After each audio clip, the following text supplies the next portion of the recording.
जय श्री कृष्णा, जय श्री राधे। आज की वीडियो में आप सभी का स्वागत है।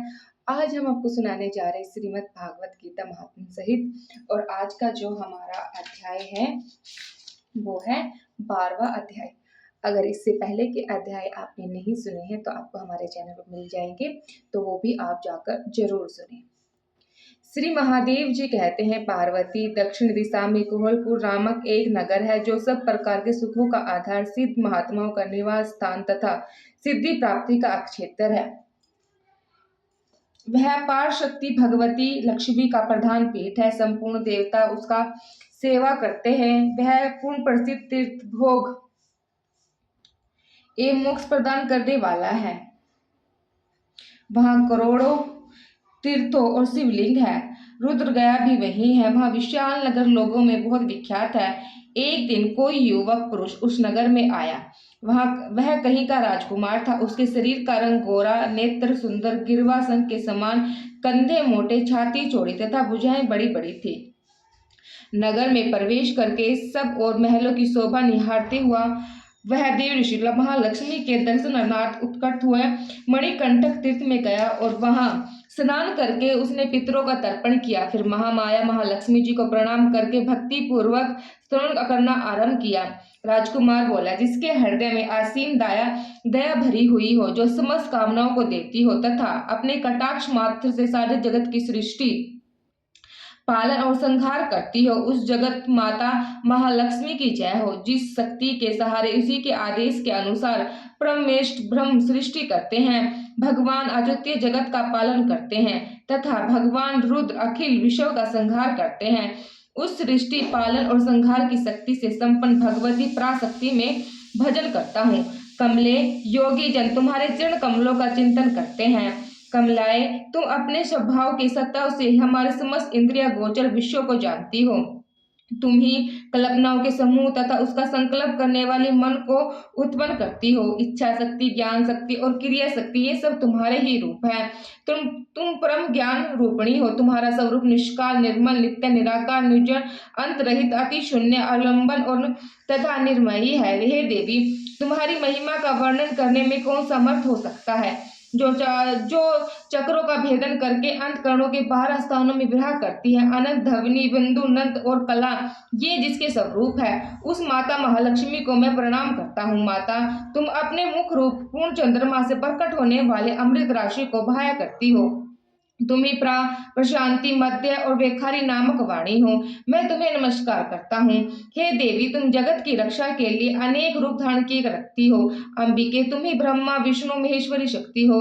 वराही, महालक्ष्मी, नरसिंहा, ऐन्द्री, कौमारी, चंडिका, जगत को पवित्र करने वाली लक्ष्मी, जगत माता, सावित्री, चंद्रकला, रोहिणी भी तुम ही हो। हे परमेश्वरी, तुम भक्तों का मनोरथ पूर्ण करने के लिए कल्पता लता के समान हो। मुझ पर प्रसन्न हो जाओ। उसी के इस प्रकार स्तुति करने पर भगवती महालक्ष्मी अपना साक्षात रूप धारण करके बोली, राजकुमार, मैं तुमसे प्रसन्न हूँ। तुम कोई उत्तम वर मांगो। राजपुत्र बोला, माँ, मेरे पिता राजा बृहद्रथ अश्वमेध नामक महान यज्ञ का अनुष्ठान कर रहे हैं। वे देव योग से रोगग्रस्त होकर स्वर्गामी हो गए। इसी बीच में युग में बंधे हुए मेरे एक संबंधी घोड़ों को, जो समुच पृथ्वी की परिक्रमा करके लौटा था, किसी ने रात्रि में बंधन काटकर कहीं अन्य पहुंचा दिया। उसी की खोज में मैंने कुछ लोगों को भेजा था, किंतु वे कहीं भी उसका पता न पाकर खाली हाथ लौट आए। तभी मैं सब ऋतु आज्ञा से लेकर तुम्हारी शरण में आया हूँ। हे देवी, यदि तुम मुझ पर प्रसन्न हो तो मेरे यज्ञ का घोड़ा मुझे मिल जाए, जिसे यज्ञ पूर्ण हो सके, तभी मैं अपने पिता महाराज का ऋण उतार सकूंगा। शरण गातों पर दया करने वाली जग जननी लक्ष्मी, जिससे मेरा यज्ञ पूर्ण हो, वह उपाय करूं। भगवती लक्ष्मी ने कहा, राजकुमार, मेरे मंदिर के दरवाजे पर एक ब्राह्मण रहते हैं, जो लोगों में सिद्ध समाधि के नाम से विख्यात है। वे मेरी आज्ञा से तुम्हारा सब काम पूरा कर देंगे। महालक्ष्मी के इस प्रकार कहने पर राजकुमार उसी स्थान पर आए जहाँ सिद्ध समाधि रहते थे। उन्हीं के चरणों में प्रणाम करके राजकुमार चुपचाप हाथ जोड़कर खड़े हो गए। तब ब्राह्मण ने कहा, तुम्हें माता जी ने यहाँ भेजा है। अच्छा, देखो, अब मैं तुम्हारा सारा विशिष्ट कार्य सिद्ध करता हूँ। यूं कहकर मंत्रविद ब्राह्मण ने सब देवताओं को वहां खींचा। राजकुमार ने देखा, उसी समय सब देवता हाथ जोड़कर थर थर कांपते हुए वहां उपस्थित हो गए। तब उन श्रेष्ठ ब्राह्मण ने समस्त देवताओं से कहा, देवगणों, इस राजकुमार का अश्व जो यज्ञ के लिए नीचे हो चुका था, रात में देवराज इंद्र ने चुराकर अन्य पहुंचा दिया है, उसे शीघ्र लेके आओ।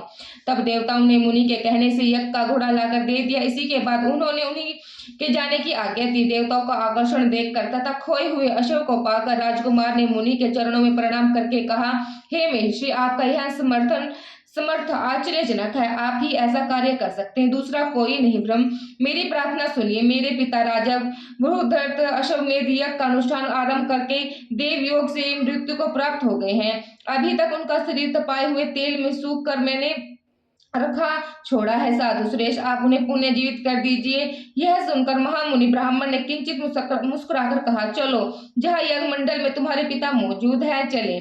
तब सिद्ध समाधि ने राजकुमार के साथ वहां जाकर जल अभिमंत्रित किया और उसी से सबके मस्तक पर रखा। उसे रखते ही राजा से सचेत होकर उठ बैठे। फिर उन्होंने ब्राह्मणों को देखकर पूछा, धर्म स्वरूप आप कौन है? तब राजकुमार ने महाराज से पहले का सारा हाल कहा सुनाया। राजा ने अपने को पुण्य जीवन दान देने वाले ब्राह्मण को नमस्कार करके पूछा, ब्राह्मण, किस पुण्य से आपको यह अलौकिक शक्ति प्राप्त हुई है? उनके यूं कहने पर ब्राह्मण ने मधुर वचनों वाणी में कहा, हे राजन, मैंने प्रतिदिन आलस्य रहित होकर गीता के 12वें अध्याय का जाप करता हूँ। उसी से मुझे यह शक्ति मिली है जिससे तुम्हें जीवन प्राप्त हुआ है। यह सुनकर ब्राह्मणों सहित राजा ने उसे ब्रह्मर्षि से गीता के 12वें अध्याय का अध्ययन किया। उसी के महात्म से उन सबकी सद्गति हो गई। दूसरे दूसरे जीव भी उसी के पाठ से परम मोक्ष को प्राप्त हो चुके हैं। तो ये था महात्म। अब हम आपको सुनाएंगे 12वां अध्याय। इस प्रकार भगवान के वचनों को सुनकर अर्जुन बोले, हे मनमोहन, जो अन्य प्रेम भक्तजन इस पूर्वोक्त प्रकार से निरंतर आपके भजन ध्यान में लगे हुए आप सतो गुण रूप परमेश्वर को अति श्रेष्ठ भाव से उपासते हैं, जो अविनाशी सच्चा घन निराकार ही उपासते हैं, उन दोनों प्रकार की भक्तों में अति उत्तम योग व्रत कौन है? इस प्रकार अर्जुन के पूछने पर श्री कृष्ण भगवान बोले, हे अर्जुन, मेरे में मन को एकाग्रित करके निरंतर मेरा भजन ध्यान में लगे हुए जो भक्त जन अतिशय श्रेष्ठ श्रद्धा से युक्त हुए मुझे सगुण रूप परमेश्वर को भजते हैं, वे मेरे को योगियों में भी अति उत्तम योगी मान्य है, अर्थात उनको मैं अति श्रेष्ठ मानता हूँ। और जो पुरुष इंद्रियों के समुदाय को अच्छी प्रकार वश में करके मन बुद्धि से सर्वव्यापी अकथनीय स्वरूप और सदा एक रस रहने वाले नित्य अजय निराकार अविनाशी सच्चा घन ब्रह्म को निरंतर एक भाव से ध्यान करते हुए उपासते हैं, वे संपूर्ण भूतों के हित में रत हुए और सब में समान भाव वाले योगी भी मेरे को ही प्राप्त होते हैं। किंतु उन सच्चा घन निराकार ब्रह्म में आसक्त हुए चित्त वाले पुरुषों के साधन में केश अर्थात परिश्रम विशेष है, क्योंकि देह अभिमानियों से अव्यक्त विषय युक्त गति दुख पूर्वक प्राप्त की जाती है, अर्थात जब तक शरीर में अभिमान रहता है तब तक शुद्ध से सच्चा घन निराकार ब्रह्म में स्थित होना कठिन है। और जो मेरे प्रणय हुए भक्त जन संपूर्ण कर्मों को मेरे में अर्पण करके मुझे सगुण रूप परमेश्वर को ही तेल धारा के सदृश्य अनन्य ध्यान योग से निरंतर चिंतन करते हुए